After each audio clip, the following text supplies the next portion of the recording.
अच्छा डॉक्टर साहब, आपसे मेरा सवाल है कि शेख हसीना जो कि बांग्लादेश की प्राइम मिनिस्टर हैं, उन्होंने इंडिया को लेकर जो है वो कुछ स्टेटमेंट पास की हैं, इस पर आप क्या कहना चाहेंगे? तो उन्होंने जो स्टेटमेंट पास किया वो बेसिकली उनकी जो अपोजिशन पार्टी है बंगाल में, बांग्लादेश में, वो एक कैंपेन चला रही है India out. I don't no उसका रीजन क्या है। मजे की बात है कि बांग्लादेशी कह रहा है India out. I mean that's what I से व्हेन यू, क्या मैं बोलूं, इंडिया आउट में तो पहले बंगाली आउट करो। बंगाली क्या अरबी लैंग्वेज है? It's a bloody Sanskrit language. Any Bangladeshi saying Indian out must stop speaking Bengali immediately, because the root language of the Bengali happens to be Sanskrit.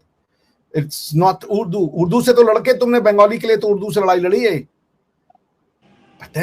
आप पता नहीं क्या हो जाता है यार, जब ये, क्या मैं बोलूं, आप कन्वर्ट होके जब अपना रिलीजन चेंज करते हो तो आप बेसिक सेंसेस खो देते हो। How can you throw Bengali out of Bengal? Bangladesh नाम ही तुम्हारा बांग्लादेश है, then you got to change, Bangladesh का नाम भी बदलो भाई, क्योंकि वो भी इंडिया है। India out, I don't know what kind of India they want to be out. और सही जवाब दिया उन्होंने, क्या नाम है, शेख हसीना साहिबा ने, कि पहले साड़ियां जलाओ। अच्छा देख लें, ये पाकिस्तान, देखिए एक अजीब सी फितरत मिलती है हिंदुस्तान, पाकिस्तान और हिंदुस्तान बांग्लादेश के मुसलमानों में। पाकिस्तान का मुसलमान दिन रात साड़ी पहन रहा है, वो, अरे बांग्लादेश का मुसलमान दिन रात साड़ी पहन रहा है, वो उसको अपनी आइडेंटिटी मानता है। पाकिस्तान में साड़ी पहन लेना अपने आप में गद्दारी है मुल्क से। मैं गलत कह रहा हूं तो आप बता दीजिएगा। साड़ी को आप अपना इस्लामी लैंग्वेज लिबास तो नहीं मानती हैं? गलत कह रहा हूँ रिबाज जी? तो बता दीजिए, मुझे करेक्ट कर दीजिए, because I hope I am not stating something which is factually inaccurate. Sir कम पहना जाता है कि इसी इवेंट पे बहुत शौक हो लड़कियों को, तो कभी कभी वो आप किसी अपने घर में साड़ी पहन के रहें तो क्या उसको अप्रिशिएट किया जाएगा? क्या साड़ी को इस्लामी लिबास मानते हैं आप? बात खत्म हो गई। साड़ी लिबास का भी रिलीजन होता है ना। दिक्कत तो ये हो गई है इस ये जो मैंने कहा ना, ये जो भारतीय उपमहाद्वीप या इंडियन सब कॉन्टिनेंट का जो मुस्लिम है, वो बेचारा एक अजीब सी गफलत का शिकार है। उसने रिलीजन के चश्मे से ही सब कुछ देखना है। आप बताओ, आप क्या आप कह रहे हो इंडिया आउट फ्रॉम बांग्लादेश? जो तुम खाते हो झाल मुड़ी, वो पूरा बंगाली बंगाल में खाता है। तुम्हारा लैंग्वेज कौन है? बंगाली है। उनके जो लैंग्वेज, अगर मैं गलत नहीं हूं, दुनिया में इकलौता एक आदमी है जिसने 2 देशों के राष्ट्रगान लिखे हैं, वो है पंडित श्री रविन्द्रनाथ टैगोर जी, और बांग्लादेश का नेशनल एंथम भी रविन्द्रनाथ टैगोर जी ने लिखा, अगर मैं गलत नहीं हूं तो। आप इसको क्रॉस चेक कर लीजिए। जी जी, अमर सोनार बांग्ला। तो रिजेक्ट करो उसको, वो भी इंडिया आउट करो। आप उसको बंद कर दो ना फिर। This is mental derangement. Bangladesh से इंडिया आउट, बांग्लादेश आउट हो जाएगा। क्या इन करोगे बांग्लादेश से इंडिया आउट करके? अरब।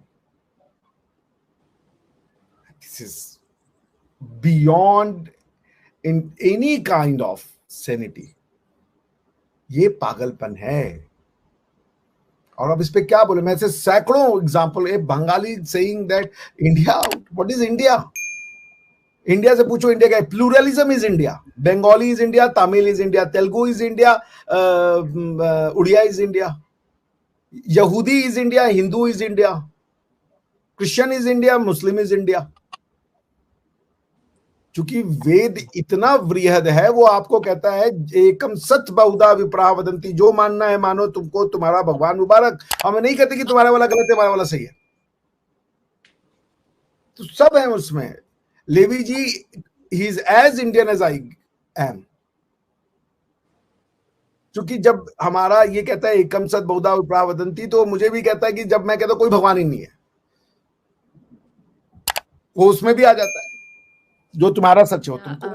लेवी जी, आपको क्या लगता है कि जिस तरह बांग्लादेश में ये जो कैंपेन चलाई जा रही है, इसका क्या कोई फ्यूचर में, आप इसको क्यों इस तरह की कैंपेन आखिर चलाई जा रही है? क्या रीजंस है इसके पीछे?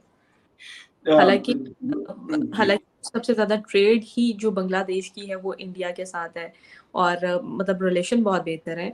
दोनों के वो जो बॉर्डर्स पे वाटर जो है वो वहाँ पर डैम्स वगैरह जो है दोनों की कनेक्टिविटी साथ-साथ है। तो फिर क्यों इस तरह की कैंपेन्स? अच्छा, मैं इस तरह से उसका आंसर करूँगा। आप मेरे को बताओ कि अब पाकिस्तान पेन में है कि नहीं एट द मोमेंट? उनकी इकोनॉमी सही नहीं जा रही है। उन्होंने कहा था 2019 में, हम इंडिया के साथ में ट्रेड नहीं करेंगे जब तक आर्टिकल 370 रिवर्ट नहीं किया जाएगा। No trade, no talk, nothing, ठीक है? अब वो चक मार के कह रहे हैं कि एटलीस्ट बातें कर रहे हैं कि हम कंसिडर करेंगे। वो आर्टिकल 370 की बात नहीं कर रहे हैं, ठीक है? वो पेन में है। अब समझो कि वो ये समझते हैं कि जैसे अभिषेक भाई ने कहा था कि जब वो वहां से आ सकता है सस्ते दामों में, आप उनको वही आइटम आप दुबई के थ्रू नियरली 3 टाइम्स या 4 टाइम्स कॉस्ट में आप खरीद रहे हो, ठीक है? तो अभी ये बांग्लादेश से कैसे रिलेट करता है, ठीक है? इनको पेन अभी वो भूल गए हैं। जब उनको पता चलेगा कि भारत को आउट करोगे, तो आपकी इकोनॉमी भी आउट हो जाएगी। क्योंकि इस जो खित्ते में हम रहते हैं, India is one of the biggest economy और जैसे आपने कहा कि उनकी जो economy is intrinsically related with India's economy. तो अगर इंडिया आउट होगा, तो इंडिया को तो बहुत सारे मार्केट मिल जाएँगे दुनिया में। इंडिया के प्रोडक्ट्स में दुनिया भर में जाते हैं और एक्चुअली आपको पता है रिसेंटली मैं अभी बात कर रहा हूँ 6 महीने पहले 6 महीने भी नहीं 4 महीने पहले इंडिया ने कहा हम राइस रोक रहे हैं। आपको पता है सारे देशों की रात की नींदें उड़ गई थी। मैं जहाँ रहता हूँ वहां पर ओवरनाइट जो दूसरे राइस हैं जो नॉन बासमती राइस उनके भंडार हुआ करते थे ओवरनाइट सब खत्म हो गए। सब लोगों ने ले लिया। India is the bread grain basket of the world. India के पास मार्केट तो रहेगा ही रहेगा पूरे दुनिया में। अफ्रीका को सप्लाई करता है, साउथ अमेरिका तक सप्लाई करता है, यूरोप, अमेरिका और ऑस्ट्रेलिया और कनाडा तो वो तो अलग है ही है। पर इंडिया का जो है ना, इंडिया के पास मार्केट की कमी नहीं है और यूएई और सऊदी अरेबिया में बड़ा मार्केट है। तो अगर ये बांग्लादेशी सोचते हैं कि वो इंडिया को अफेक्ट करेंगे, राइट, तो वो दे आर सैडली मिस्टेकन। और जब उनके पास जब पेन शुरू होगा तब वो आएंगे, वापस आएंगे, वापस कहेंगे भाई इंडिया ट्रेड करो। जैसे पाकिस्तान, पाकिस्तान जैसा कंट्री जिसमें इतना अना है, इतनी अना है, वो कह रहा है कि हमें हमसे ट्रेड करो, तो बांग्लादेश किस खेत की मूली है? तो ये I just want to add that.